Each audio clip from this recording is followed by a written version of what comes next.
Beginning in a straddle with your hands to the floor, you're going to make sure your heels are in line with your hips and gently, very gently slide them out. And you can use yoga blocks if you're unable to reach the floor. Elbows to the floor. You can point or flex in this position. And it really helps you use your breath. So deep breath in and out, and you'll sink into this position more and more. And it's actually less painful if you don't resist it. So surrender. Be mindful of your knees in this position as well. So if you feel any pulling, abort. If you'd like to work on your oversplits, you can use your yoga blocks at the ankles. It's sort of weird to do on your own and get the yoga blocks in place and do the same motion.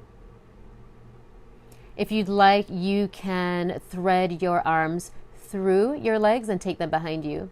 So you're laying on your shoulders and just relax as much as possible. Your hips are going to be screaming after these middle splits. So from your straddle, take your legs together, just slowly, gently, knees together, and just rock from side to side.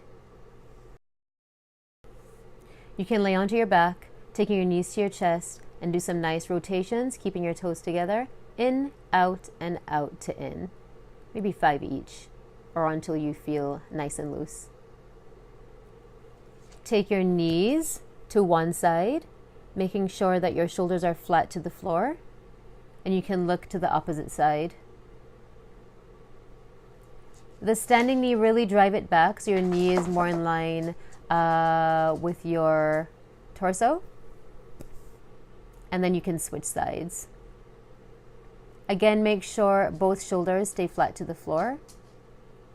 And for an extra stretch, the leg that is over, you can extend it.